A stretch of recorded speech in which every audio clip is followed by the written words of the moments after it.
So in our timeline in 1791, Meyer Rothschild had been given a charter to establish the First Bank of America. By 1811 this charter had expired and Congress voted against its renewal. Nathan Rothschild was not impressed and threatened. Either the application for the renewal of the charter is granted, or the United States will find itself involved in a most disastrous war. The United States stood firm, leading Nathan Rothschild to issue another threat that he would teach those impudent Americans a lesson. In 1812, therefore, backed by the money and wishes of Nathan, Britain declared war on the United States. The Rothschild plan was not to win the war for Britain, but simply to cause the USA to build up such a debt in fighting the war that they would have to allow the Rothschild Bank Charter to be renewed. This plan succeeded. In 1816 the Second Bank of the United States was established and given another 20-year charter. Thousands of British and American soldiers had died, but the Rothschilds got their bank. Around this time the great patriarch of the family, Meyer Rothschild, died, leaving specific written demands for all those who would follow him. All the key positions in the Rothschild business interest were to be held by male family members only. The family was to intermarry with first and second cousins only as well. Many of these were arranged marriages. As well as preserving the purity of the bloodline, this would ensure that the family fortune would stay within their control. Consequently, of the 18 marriages by Meyer's children, 16 were with first cousins. Also, no public inventory of his estate was ever to be published. People were never to know just how wealthy and just how far-reaching their influence was becoming. The British war in America had proven very profitable, and so the Rothschilds repeated the trick by manipulating the Napoleonic Wars for their own ends. Nathan funded the Duke of Wellington through the Bank of England, while his brother James, who had been sent to Paris to start a central bank there, used their money to fund Napoleon. This war again generated massive risk-free debt for the Rothschilds. During the war they also saw an opportunity to set up an unrivaled postal and courier service, who were to be allowed through both French and English blockades. It was these couriers who kept Nathan up to date with events, so that he could use that intelligence to manipulate the stock exchange. So good were these couriers that the news from the Battle of Waterloo was delivered to Nathan Rothschild a full 24 hours before Wellington's own courier. Being a day ahead of the curve, Nathan played a clever trick. At that time British bonds were called consols, and upon hearing Britain had won the war, Nathan began selling all his consols.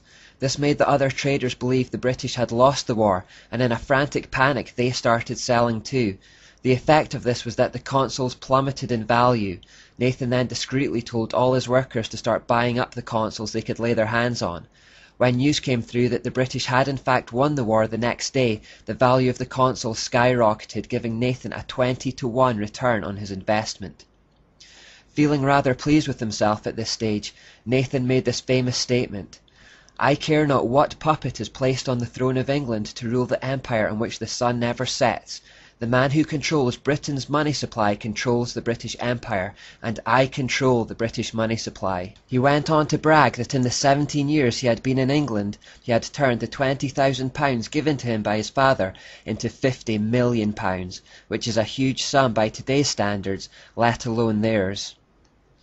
So powerful were the Rothschilds at this juncture that they used their control of the Bank of England to change the whole monetary system. Instead of shipping gold from country to country to pay for goods and services, which was costly and risky, they simply held the gold in their secure banks across the world and instead issued paper debits and credits. Now people only had to hand over a piece of official paper which was backed by the gold held in secure locations. This is the origin of paper money that we have today.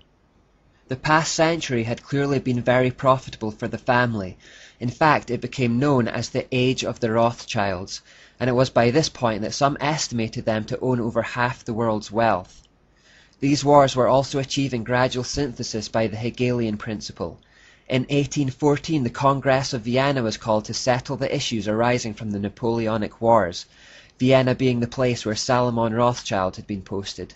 So out of the war of two sides, an attempt at synthesis was made. This became a model for the League of Nations and the United Nations, which would follow a century later after World Wars I and II respectively. The Vienna Congress was intended to create a blueprint for how a world government might be achieved. As many of the European countries were now in massive debt to the Rothschilds' bank because of these wars, they could use this as a bargaining tool. However, the Congress of Vienna was scuppered by Tsar Alexander in Russia, who did not yet have a central Rothschild-owned bank. Enraged by this, Nathan Rothschild swore to exact revenge on the Tsar's descendants. In 1817, the French took out massive loans to rebuild the country after the war. Rothschild agents then bought up vast amounts of French government bonds, causing their value to increase. On November the 5th, 1818, they dumped them all in the open market, causing their values to plummet and France to go into a financial panic. The Rothschild then stepped in to take control of the French money supply. In 1821, Kalaman Rothschild was sent to Italy to do business with the Vatican and the Pope. By 1823, they had taken over the financial operations of the Catholic Church worldwide.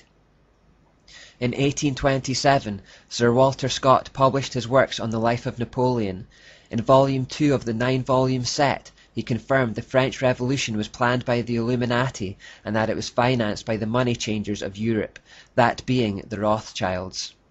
In 1832 in America, President Andrew Jackson ran the campaign for his second term in office under the slogan, "Jackson and no bank."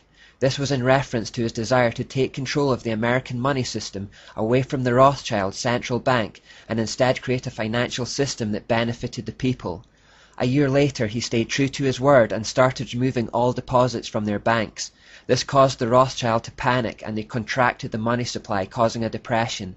Jackson knew what was going on and echoed Jesus' words when he declared, "You are a den of thieves and vipers, and I intend to rout you out, and by the eternal God I will rout you out." On January 30th, 1835, a hired assassin tried to shoot President Jackson, but miraculously both his pistols misfired. President Jackson later claimed he knew the Rothschilds were behind the assassination attempt. The assassin himself, Richard Lawrence, later bragged that powerful people in Europe had hired him and promised to protect him if caught. Lawrence was indeed found not guilty by reason of insanity and escaped punishment.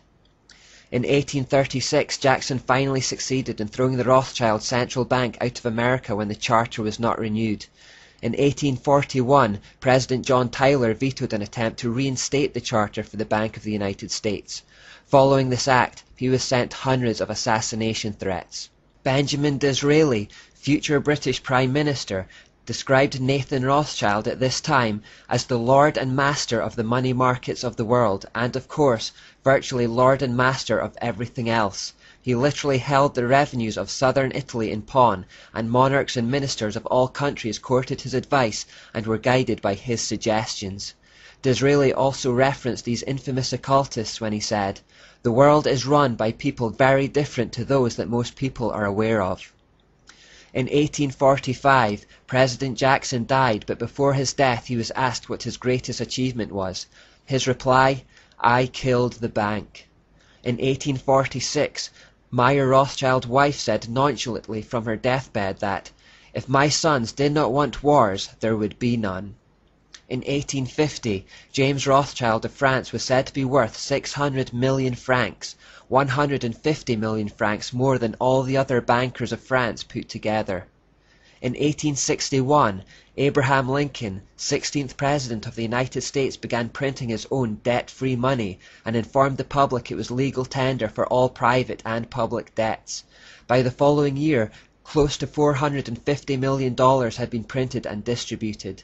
Lincoln would say of this that, "We gave the people of this republic the greatest blessing they ever had, their own paper money to pay all debt costs." That same year, the Times of London said, "If that mischievous financial policy which had its origin in the North American Republic should become indurated down to a fixture, then that government will furnish its own money without cost. It will pay off debts and be without a debt. It will have all the money necessary to carry on its commerce. It will become prosperous beyond precedent in the history of the civilized governments of the world. The brains and the wealth of all countries will go to North America. That government must be destroyed or it will destroy every monarchy on the globe." In 1865, Lincoln highlighted the danger of the money man, saying, "I have two great enemies, the Southern Army in front of me and the financial institutions in my rear.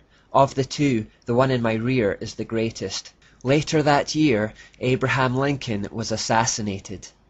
Following a brief period of training in the Rothschild London Bank, a man called Jacob Schiff, a Rothschild born in their house in Frankfurt, was sent to the United States with the task to regain control of the United States through a central bank. He was to find desirable men and promote them to high places in federal government. In 1875, Jacob Schiff took control of the major banking house, Kuhn-Loeb & Co., and formed associations with the other major bankers in the United States. In 1881, American President Garfield hinted at the way the Rothschild manipulated the money market, saying, "Whoever controls the volume of money in our country is absolute master of all industry and commerce. And when you realize the entire system is very easily controlled, one way or another, by a few powerful men at the top, you will not have to be told how periods of inflation and depression originate." In 1891, the British Labour leader made these statements regarding the Rothschilds. "This blood-sucking crew has been the cause of untold mischief and misery in Europe during the present century, and has piled up its prodigious wealth chiefly through fomenting wars between states which ought never to have quarrelled. Whenever there is trouble in Europe, wherever rumours of war circulate and men's minds are distraught with fear of change and calamity, you may be sure that a hook-nosed Rothschild is at his game somewhere near the region of the disturbance." Comments like these worried the Rothschilds, and towards the end of the century they bought the Reuters news agency to gain some control of the media, that is, the information flows. Reuters became a central source of news that supplied individual outlets around the world with news it wanted to be known.